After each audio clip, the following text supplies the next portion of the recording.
Voice referendum will be on October 14th, so get ready for wall-to-wall coverage of the referendum and a never-ending barrage of advertisements, primarily from the Yes campaign, which has rather deep pockets, because it's backed by corporate elites who are using other people's money to prop up their pet causes and potentially curry favour with the government.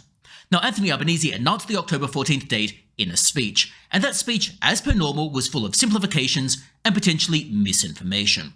For example, Anthony Albanese falsely claimed that the Voice referendum is about recognition. In fact, it is about significantly more than recognition. This is not just an opportunity to recognise Indigenous Australians in the Constitution.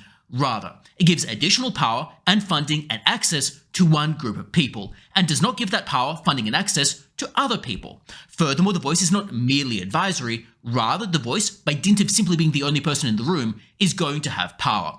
After all, if you only hear one side of the court case, the conclusion is foregone and is clear for everyone to see. This is especially so when that one side of the court case gets funding and the other one does not.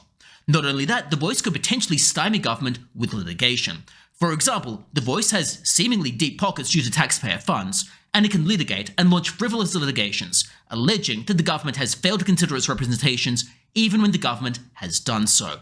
And they can do this because they've got deep pockets, and the bureaucracy could easily be cowed to their demands. After all, an individual bureaucrat loses a lot from litigation. It's stressful, it's time-consuming, but they gain very little from actually winning if they succeed in that litigation. Therefore, they just prefer to roll over. They prefer to just go along with the Voice, even if they don't agree with its representations. The Voice clearly has major implications for treaty and for reparations. After all, the Voice stems from the Uluru Statement. Even if we just look at the one page of the Uluru Statement, it calls for a makarata, which means a treaty. If we look at the extended background documents, well, that treaty would involve reparations, potentially coming in the form of a proportion of GDP. So it's clear, therefore, that the Voice would increase the possibility of both treaty and reparations, something that is a rather unknown quantity at this stage, but seems like it would be rather costly.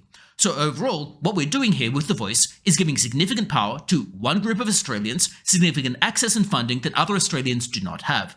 And as a result, that group will be able to potentially push their own agenda, potentially at the detriment of other people. For example, say they were to push for laws akin to the WA cultural heritage laws, which is quite foreseeable. Well, the farmers have no voice enshrined in the Constitution. The farmers would be at a distinct disadvantage fighting back against it.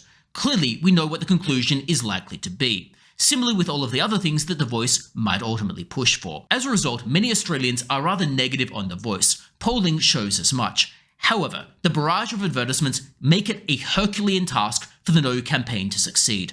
The best thing one can do is continually correct misinformation when you see it, continually correct simplifications and falsehoods from the Yes campaign, and of course, if at all possible, support either the No campaign financially or in kind, and similarly with independent creators who are trying their best to push back against the media narrative from very large players and from the corporate elites. But I would be interested to hear your thoughts about the Voice referendum in the comments below, and otherwise don't forget to subscribe. That would really help out the channel, and hopefully I see you next time as well.